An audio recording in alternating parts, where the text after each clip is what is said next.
think it's as simple as you go to a doctor and someone's going to explain everything to you, and that's not really how it works. In sharing my story, I get questioned a lot. It doesn't look like what people think it's supposed to look like. So people will say, well, how do you remember how to drive? Imagine waking up every day with no memory of your partner, your daughter, or even your own family, and having no clue what happened just a few days ago. After years of battling multiple traumatic brain injuries, including a car accident in South Africa at just the age of 9, Nesh started documenting her journey. Get ready to meet Nesh, a woman with a story that will captivate your heart and leave you in awe. The way that stories about men versus the same stories about women are told just really has been grinding my gears these days. I mean, even the story of memory loss, right? The day will come 100% where my kids are off and those memories are going to serve as my joy. And the thought of losing those actually, I think, is the greatest loss to me. Welcome. Hi, thank you so much for having me. We were so excited to have you on this because Really? the concept of this is remembering your memory and what you remember of moments that you posted on social media. And we're going to see how this happens with you. Yeah. And I have a feeling you are going to remember the moments we have on these photos. So I'm excited. Oh my gosh, you have actual photos. Yes, I'm you're going to flip. I'm horrified. You want to know one thing I learned? This didn't make it to the final cut, but when I met Morgan, the memory specialist or the neuroscientist, she actually showed me an app that they had developed.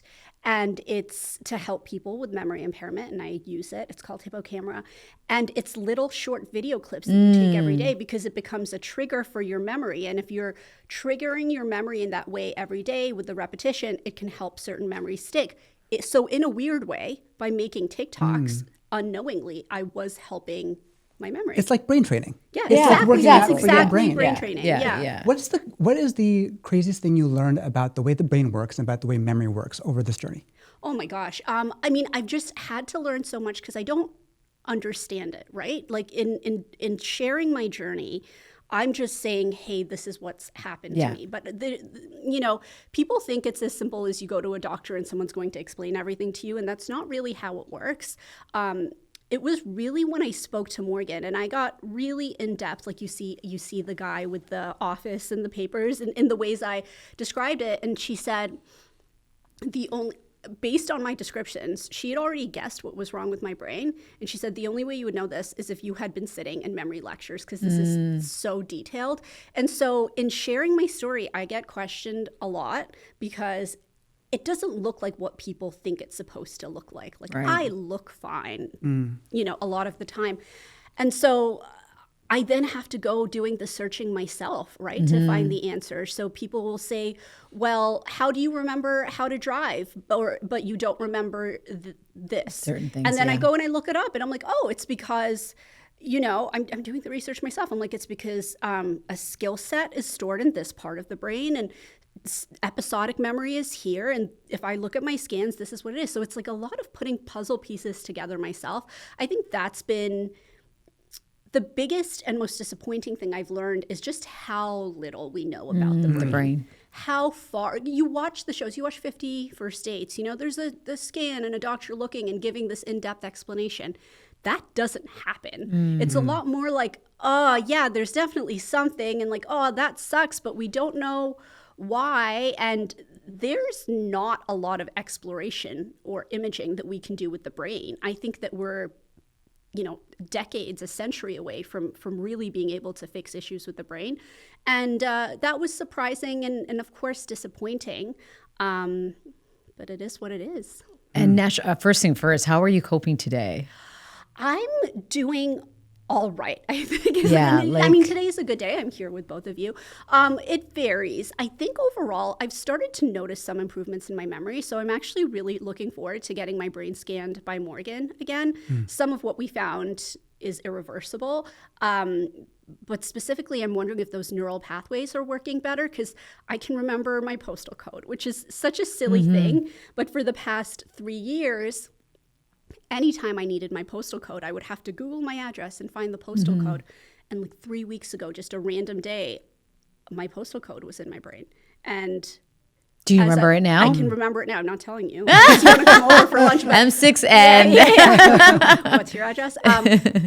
And I think it's still in there. And that's the other thing is that's not well understood is you don't know what's not there unless you're looking for it. Right. So I don't know what I don't know. I don't know the extent of the loss or what comes back, because sometimes it just happens in the background and I'm not conscious of it. You often talk about a good brain day and a bad brain day. What's a good brain day? So today I would say I actually have a rating system, and that didn't make it to the final cut, I don't think. But a good brain day is I've had plenty of rest. I've eaten well. I haven't been exposed to too much noise, light, those kinds of things. And it's a number system and it varies. A good day, I can do something. Like I can go to the store and play with my kids. But the good brain days turn into bad brain days. And the bad ones, I've got aphasia where I struggle to speak and get words out. Really bad ones, my pupils actually dilate differently. That's the one way you can see it. It almost feels like a new concussion over and over. I can't have noise, light, sound. My thought process is not linear. It's hard for me to make sense of and process information. On the good days, I'm normal is the best way I can describe it. One of the things I noticed from the series too was the way you remember there's a child. Yeah. And not knowing it was your child, but you had the sense, and I think it's the mother in you, that you remember there's someone you have to take care of. Yeah. I'm actually really proud of that. I think I feel of all of this, I will say that my daughter, and now my son too, my kids are the biggest victims. For my daughter, I cannot imagine what that must have been like for your mom to not fully recognize you. But she's such a sweetheart that the way she says it is like, yeah, but you were still worried about me, and she feels special. And this whole, I'm not traditionally a very woo-woo person, but it makes me, the way a lot of this panned out makes me wonder about the actual separation between a soul or consciousness and our actual brain. Because in a lot of ways my memories were gone, but who I am was there. Like I was making jokes and and that's a very interesting thing for me. But it's also really, I'd like to think that if I were to lose my memory again, which is, a massive fear of mine, that my kids would remain, or at least that love. And do you find yourself in your kids? Yes, my personality. Oh my gosh, yeah. I mean, my daughter is, I say she's like me 2.0, they're so they're funny. They're really funny, and they're resilient. And I don't know if you feel this way with your kids, but you kind of learn to love yourself more when you see parts of yourself in your kids. And it's just, I mean, all of this stuff is, people get sad sometimes hearing about my story. But then, I go to bed at night and I stare at my two kids and I'm like, I'm so lucky. I'm so happy. Like, this is all worth it for these two. And I'm very grateful.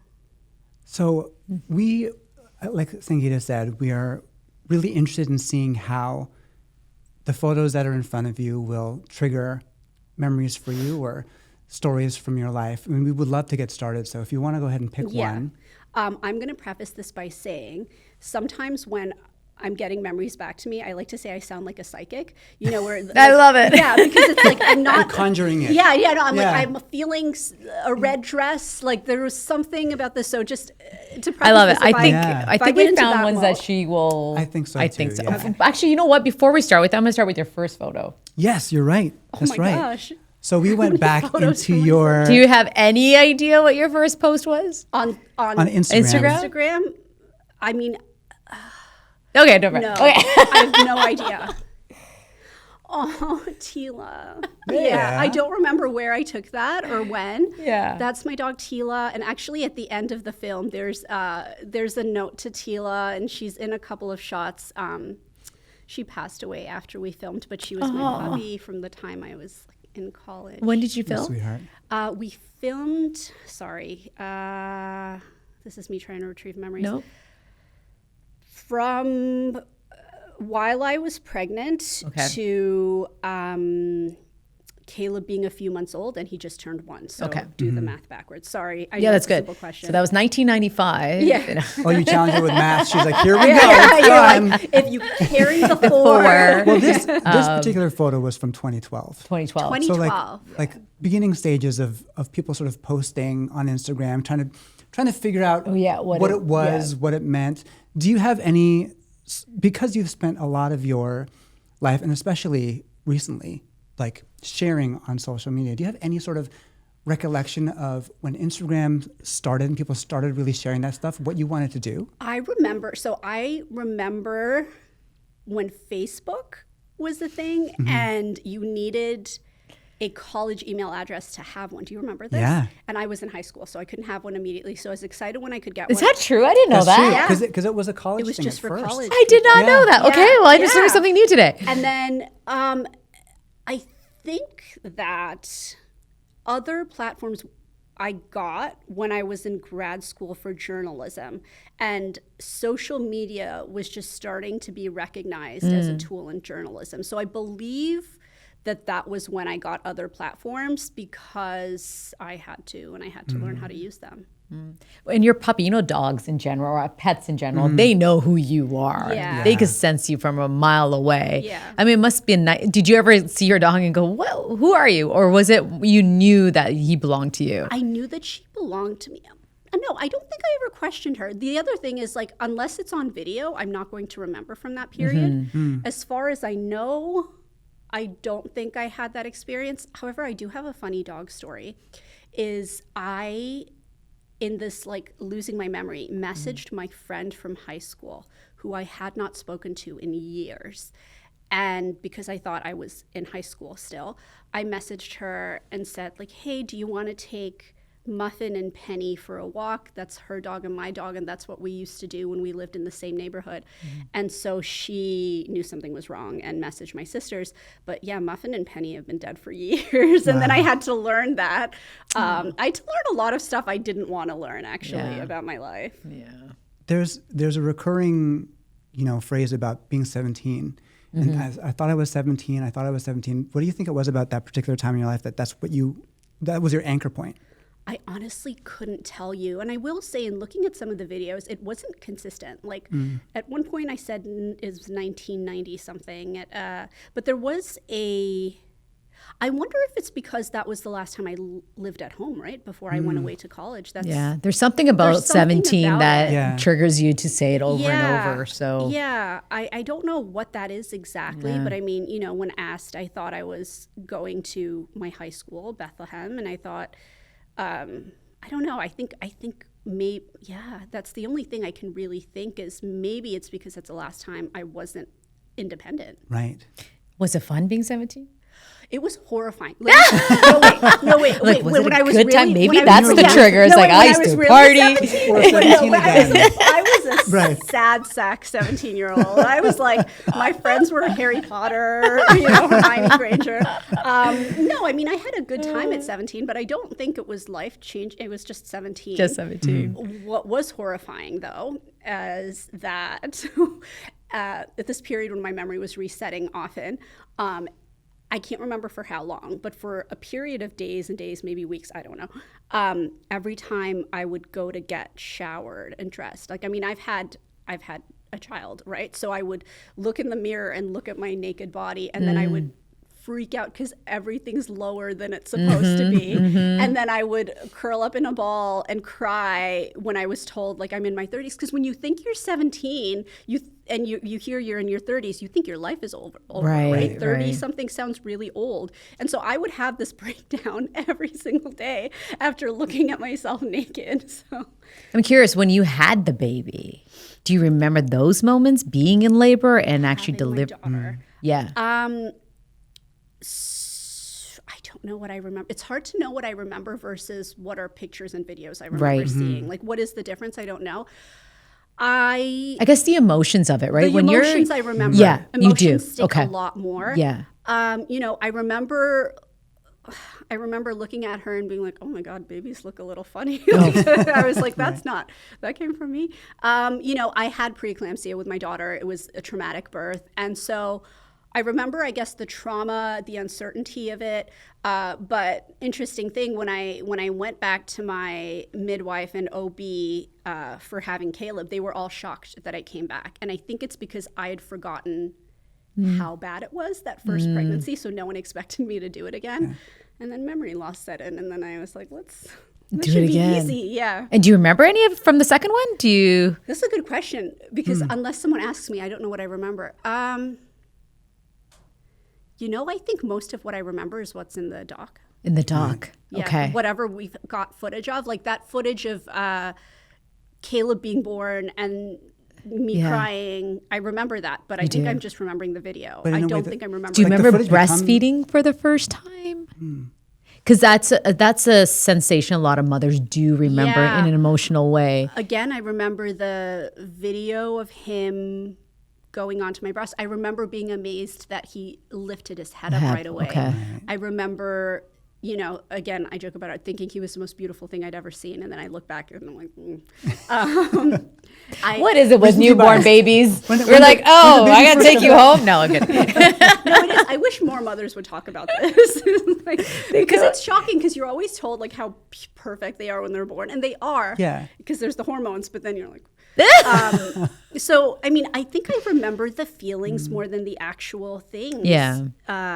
If I'm being honest, like a lot of the stuff, for example, that made it to the doc in the hospital room before when I was talking, and watching that, I remember like, at that time I was trying to pretend everything was cool to comfort JJ. So right. Like, that I remember, but you know how again, it's episodic memory where I struggle. Yeah. So like the moving pictures in your brain, like a movie, I struggle with that. How did, you and JJ chronicling your story turn into this doc?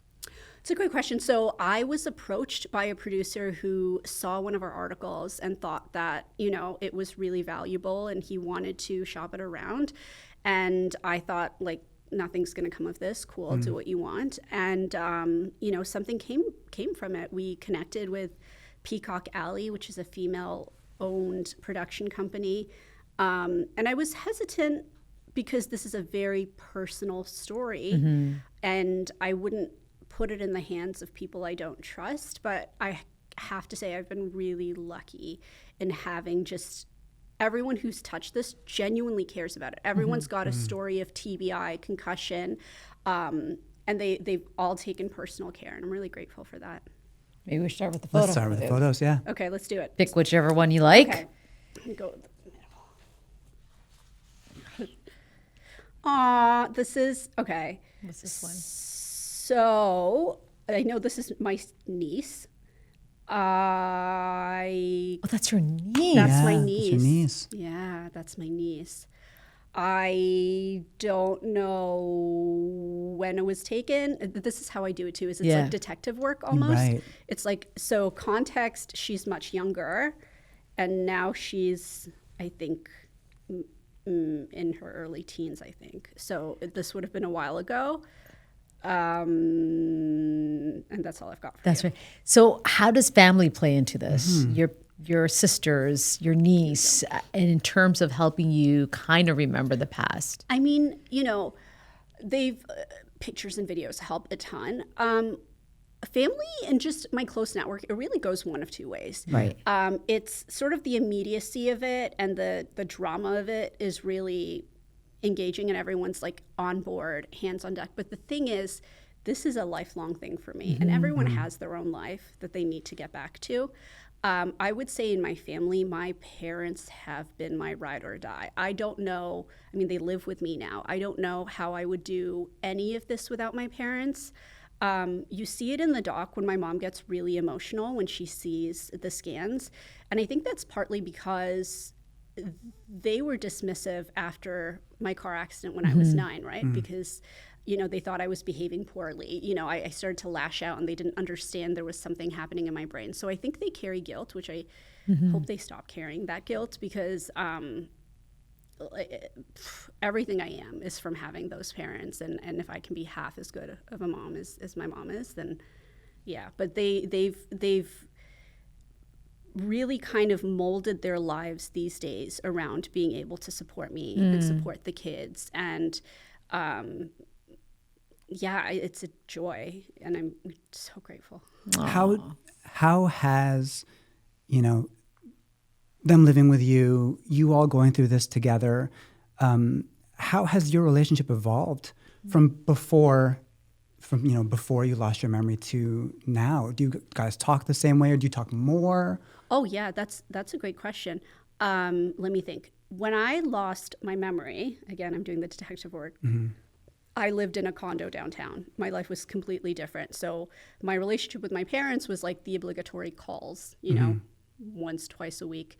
Like, hey, how you doing? Checking in. And now our lives are completely intertwined and interlocked, which probably back then would have been my greatest nightmare. But it's such a joy, I think, to be able, you become a lot more grateful of the time you have with people, and just time in general becomes your biggest asset. So I'd say we've gotten a lot closer, and really seeing those scans has also made them a lot more dedicated. I feel guilt that so much of their lives have to revolve around my brain. But they've been so loving and kind. I'm curious, when they, when you're connected with your parents and they're like, oh, do you remember this moment or this moment? How does their narrative kind of become your narrative? When they're saying things, like stories. Oh my gosh, yeah. Well, so the one thing that's so funny, so my dad is always hyper aware of it. My mom forgets all the time. And like, I don't know what your mom's like, but like my mom is like constantly telling me stories. Like, do you remember this person? Yeah, that's my mom. It's this person's niece's nephew. What do you mean? You don't remember one time we were at the store? And I'm like, and I'll have to be like, Mom, you can explain it. I'm not going to remember. Like, this means nothing to me. Like, get to the point of the story. And there's never a point of the story.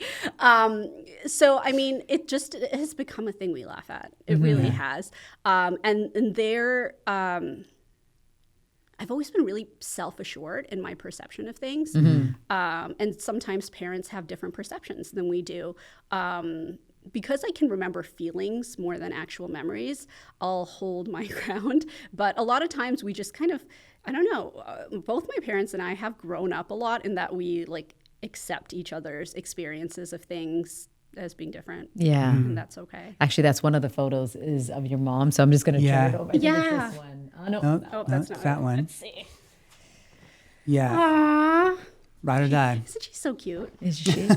Were they your favorite part of the movie? They were so great. I have to say, I love that there's this moment when I actually think it's in your social, and you're showing off your parents, like a scene of your parents talking, and you're like, my dad is terrified. Yeah, my dad is terrified of what's going to come out of my mom's mouth. But is that really what the two of them are like? Like, how would you describe their dynamic? I think their dynamic is exactly what you see. My mom is like talkative and chatty and unpredictable, and my dad is the most level-headed, chill, calm, loving person I've ever met. He seems very understanding and very aware. He's very aware, and he's like, if anyone needs advice, like, call my dad. But he's that's exactly their dynamic, and it works for them too. Like the scene, my dad wanted us to take it out, but I loved it so much, is when they were talking. My dad's like, you must stop interrupting me now. But that's exactly their dynamic too, is because they always make each other laugh. And it's really sweet.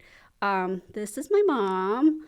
I look younger. Yeah. So I was an early adult in this. Yeah. And that dress she's wearing, I had bought it for a gala I went to when I was a reporter. Oh, wow. So this would have been between when I was in grad school and now. Wow. Well done. Yeah. Thank you. Well, really well done. Nice detective work there. I could be a detective. I'm telling you, that's how I wish you could see all of this, because Morgan did all of this like intense memory testing. Yeah. And so she was able to give me a report on how I recall memories and all of these things. And so she said the detective thing a lot. So it's my memories that I do remember, they're not first person.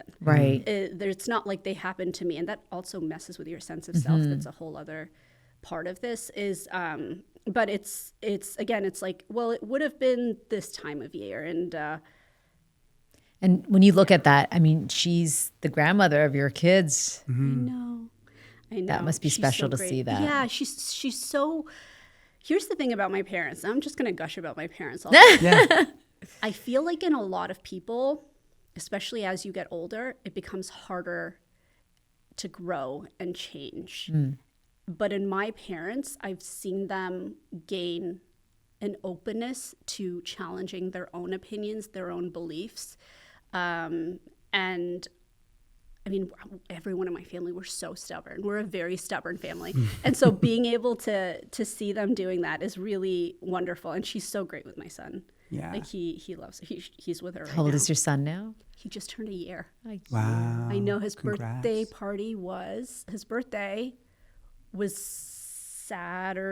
Saturday. So, yeah. And he's a big boy now. I'll show you pictures. Oh, I would love love that. to see that. It was really fun watching, like we talked about the dynamic between your parents and your sisters and them telling the stories of their experience with you. Will we get a chance to see more of like their journey with your story? Like what, is there a continuing story for you? I think so. I mean, the thing is, life doesn't just end, right? It continues. And I would love to share more of that. I think what's interesting when it comes to sort of my brain story is that for many, many years, I kind of it was my story to deal with alone. Because there just wasn't a huge understanding or acknowledgement of what it really means. And I had said before, like, I wish I broke my arm and I had a cast, because then everyone would see it. And be wary not to poke my arm. So in my family, there's a lot of being annoyed with me over the years. You know, like, why is she being so dramatic? Because there's a siren going off. Or why is she being pissy right now? Like, everything was fine and she just got really angry, or she's being unreasonable. So it's actually not, that part of it is not nice. I don't like to think about that part of it a lot. I'm very much I like the moving forward parts, and I like how our relationship has improved. And I do, like, now that our lives are so integrated, like, I think there's a lot more coming. Yeah. Can you talk a little bit about the emotions? You talked about getting angry, annoyed. There are moments. Can you catch yourself when you're in it? So yes, now I'm better at it because I recognize that it happens. It doesn't happen that often now. I mean, I'm overall a pretty passive person. And I've started, in realizing no one's going to give me a pill, no one's going to give me a specific treatment plan. I mean, I have pills, but I've had to, I think I mentioned, I created a rating system for my brain, like 1 to 5, and I'm checking in with myself multiple times a day. And now that I can assign a number to it, I can communicate that to other people and communicate it to myself. So when I'm at a lower number, I have a closet with a mattress that I go into to cut off that stimulation to kind of prevent me from getting to that point. Now I've started to pay more attention, so I know when I'm getting there. So I don't get there very often. But, I remember from before, concussion rage is a real thing. Like, and it'll be like nothing is happening, and then one little thing just makes you so angry, like anger that permeates every part of your body. And it's, I'm not a combative person by nature. And I do have an early memory that was a few weeks after this car accident. And I was always teacher's pet, A student. And I'd started a new school. And some kids at this new school, it was my first day, and the teacher hadn't come into the classroom. And some kids called me nuts and bolts. They were making fun of the scarring and the stitching on my head. Kids. Yeah, kids. And I am so afraid of conflict as a person. Like, I will never address an issue. I will hide. I will move countries. But I went up to this kid I didn't know and put my fist in his face, and I was like, if you don't shut up, I'll make you shut up. That even to this day, that is horrifying behavior. And I did that. And now as an adult, I look back and I'm like, oh, that's the concussion talking. But yeah, so there are little things like that we can look back on. It's pretty impressive you're able to do that, to be able to say you're at 5 or you're at 1 and actually control your emotions. I can't even do no. But that's really impressive. It's a survival mechanism, Yeah. and I think it's a guilt mechanism because I feel like by nature, my existence, my brain takes up so much in the other people in my life, and I don't like that. I don't want that. I want to be the one taking care of them, and so. I do that. And, I don't want to be a mom who yells at her kids, so like I have to figure it out. And this is the closest I'm going to come to a solution. Way to right go. now. Way to also, go. what That's a awesome. great lesson. Like you just said, I couldn't do that in my own life, but what if you applied it to yourself? Right. I'm having a day that's a 5. I'm having a day that's a 3 or a 7. Yeah. The reactions that you must get from people, because you're online and people have, everybody has a way to them now, but you must get people who are sharing their story of how they relate to you, right? And do you feel like people are learning about themselves or are able to open up about what they've gone through because you've shared this? Oh, absolutely. I mean, it's the reason I do it, right? It's I get messages every day, and I get comments every day that are, the documentary itself, like a lot of it's funny, but I get a lot of messages from people who cry through the whole thing because they have never once felt seen in their journeys, because it is such a silent, misunderstood journey in the same way it was for me, in the same exact way. I mean, I got the most answers I've ever gotten when there was a camera crew on me. Most people do not have a camera crew on them. And so they're left saying, I feel like I'm crazy because I feel all these things, but when it's in your brain, it's literally in your head. So you feel like you sometimes you gaslight yourself. You think you're making it up, and the people in your life think you're just acting up. And it's a horribly isolating experience. There's a scene in the doc where I meet with Nirali, and meeting another woman who also looks like myself, who's had the same experience, and she's, brilliant in so many ways. Like, it brought me to tears because it was the first time I didn't feel like I was making it up, and this was before I'd gotten my answers from Morgan. And so now I'm able to do that for other people. That's such a powerful thing, and I'm so grateful to do that. And I'm hoping that we can all just make enough noise that they start researching this more. Yeah. What about the people who question you? Oh my God. It happens all the time. Initially, the way I would answer this question is, I get it. It's the internet. You have to question things on the internet. It's the age of AI. So I do get that. Recently, I've been, and this is a place where I let my concussion rage happen, if I'm being honest. It's very frustrating to go through the journey of having a Harvard and Cambridge trained neuroscientist scan you on camera and allowing the world into that, and then continuing to get people questioning your journey, like, well, if this, then why this? And the truth is, I can't really answer those questions because I don't understand the brain enough. I'm just experiencing it, and I'm just saying this is my experience. And the secondary question that sort of looms for me is, like, do men get questioned this way? Because if I go through social media, like, it's, a woman is sharing how she eats, and it's like, you're starving, or this is to this. And then, like, a woman is sharing how she exercises, and it's like, oh, you're anorexic, oh, your kids are going to hate you. And it's just like this constant barrage. And it's like, let women live, the way that stories are told. I'm really getting on I'm really upset now. See what you did. The way that stories about men versus the same stories about women are told just really has been grinding my gears these days. I mean, even the story of memory loss, right? When it's told about a woman, it's a man's hero journey. It's like, oh my God, he did not abandon her. What a king, right? And then when it's told about men, it's movies like Memento or whatever it is, and he's some like hero. And I'm sick of it, But that's our culture. Like, it's always been our culture, right? Yes. And then I'm going to give you a little argument here. I feel like women attack women more than men do attack women. I do agree. So how do we fix that? I do think right? And that narrative needs to change, right?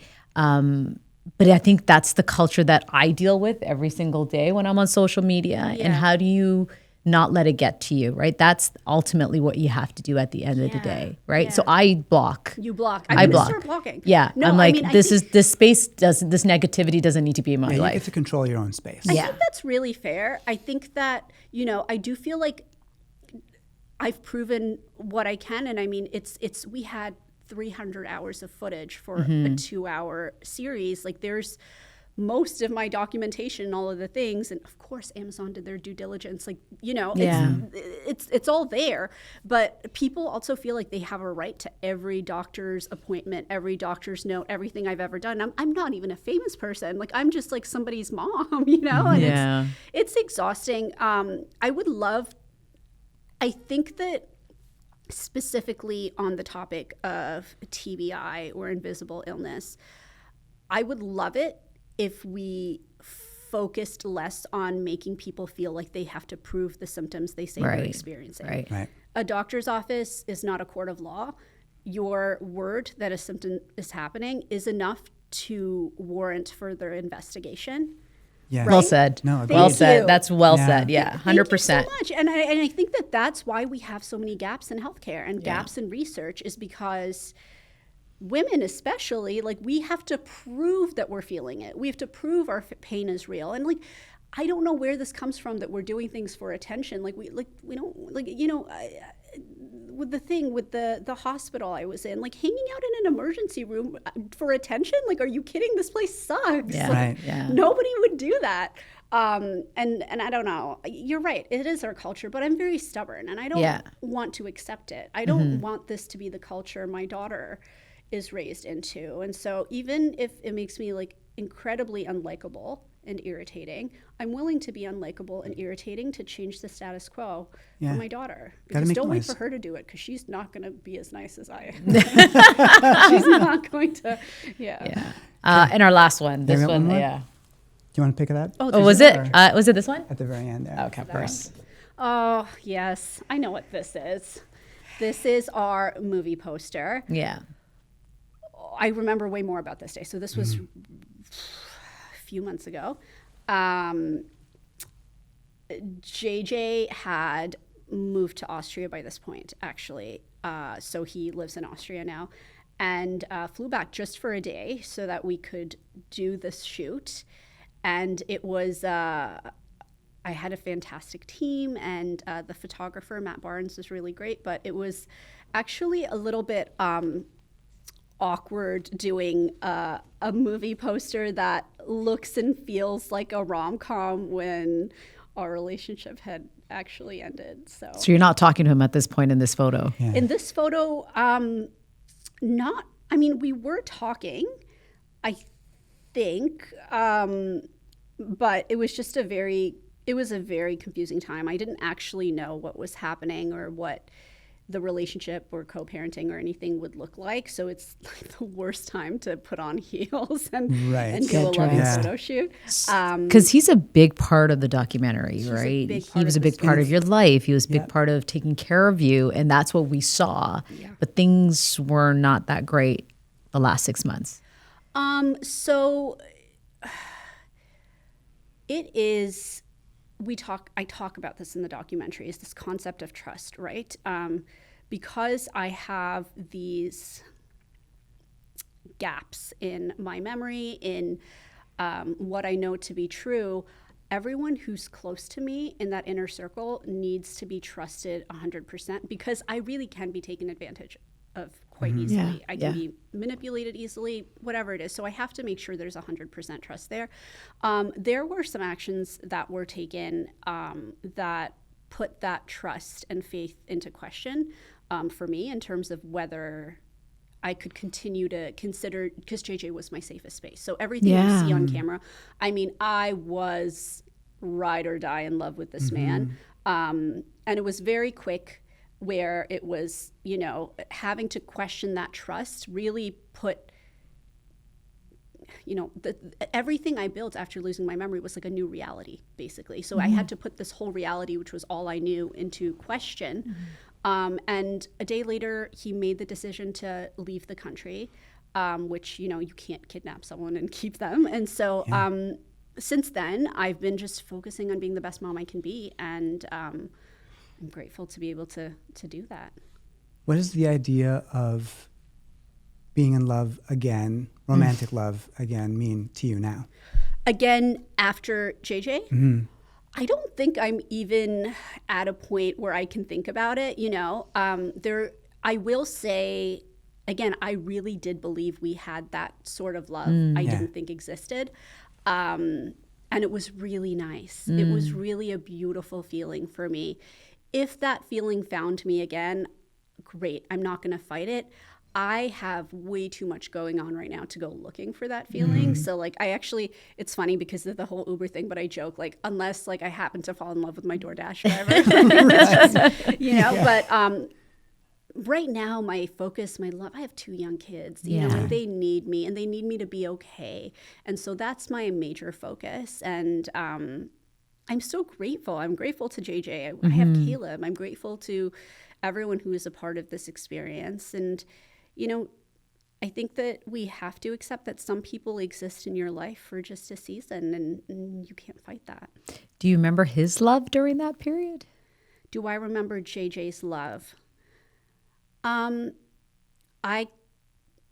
So what's interesting, it turns from 50 First Dates to Eternal Sunshine in a way, because a few months after he left, I stopped remembering. My favorite parts of the relationship were the boring day-to-day. I love that stuff. Watching Netflix, ordering food, just like being slobs together. I love it. And I forgot those because those are not big emotional moments, and those were just our everyday moments. And so I actually forgot now what it feels like to have him around, and that made it better. Because this was the outcome to our relationship, I questioned my perception of him and our relationship. What it was originally. Again, what is life when your perception is maybe not something you can trust? So I choose to remember everything fondly because it doesn't make a difference, you know, how I remember things personally.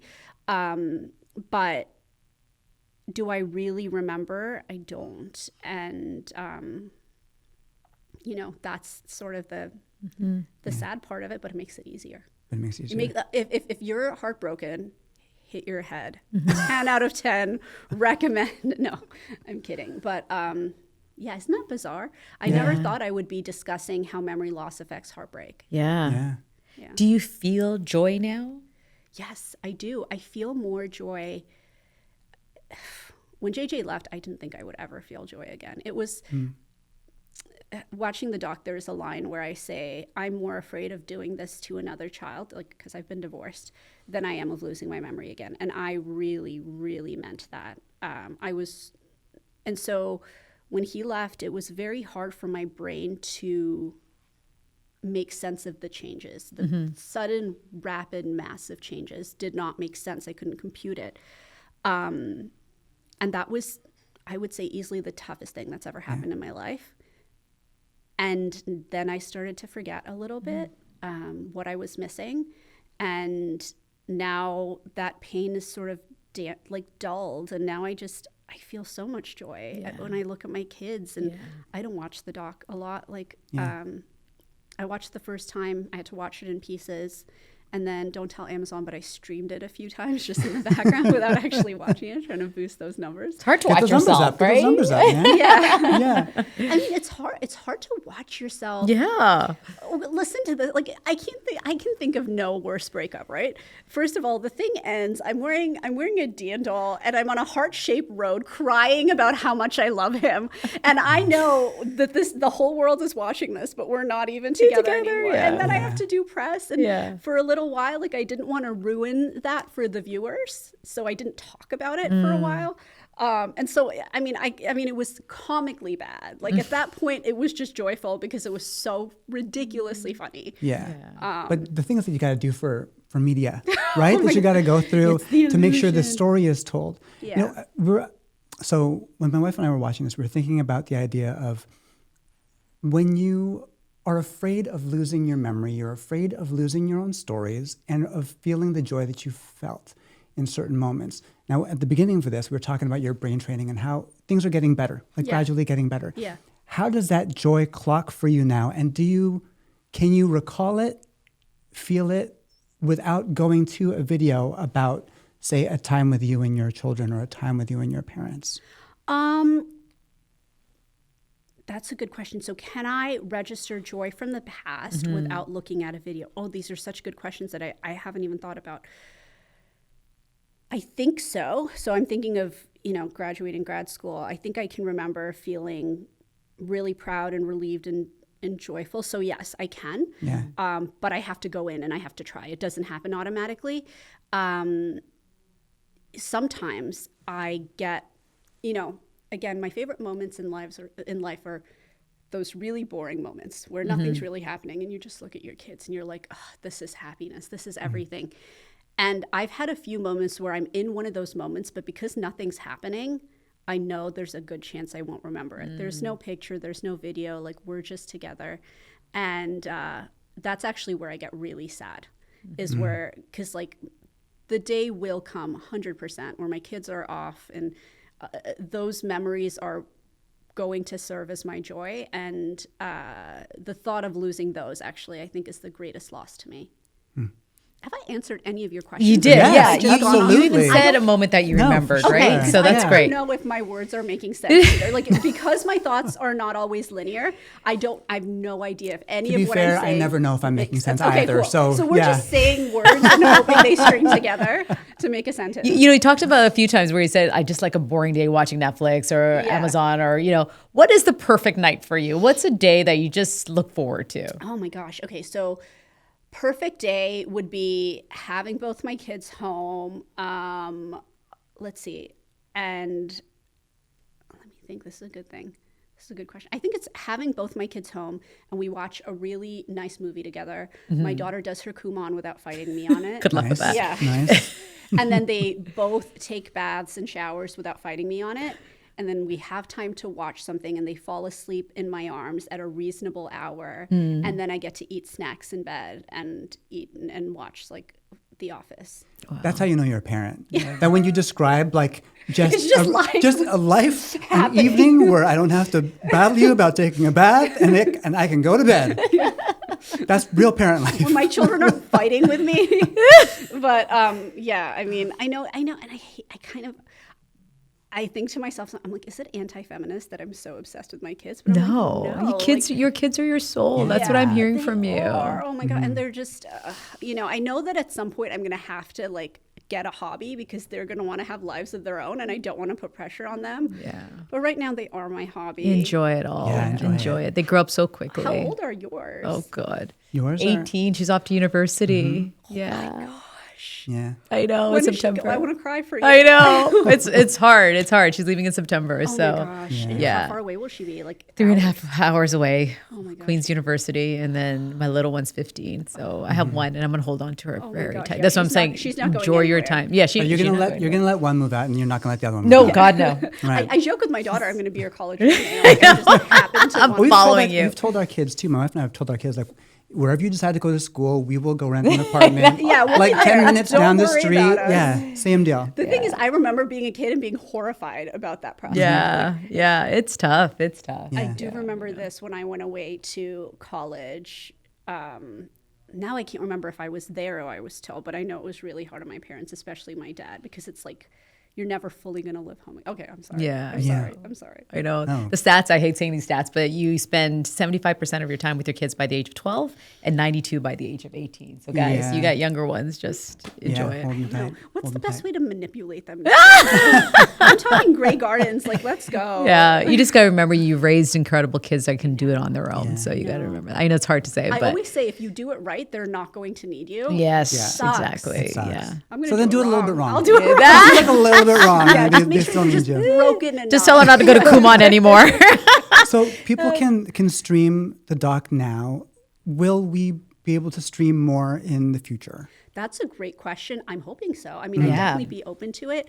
The one thing I learned from this is I do think the assumption was that what people would hold on to was the love story of it, which I thought, like, I was angry about that because I'm like, I'm a woman. I have, I'm important regardless. But what was great to see is that people really connected with the medical stuff and with not feeling believed. Like, it's kind of beautiful that there are these very common feelings that people have never seen before, at least not in media.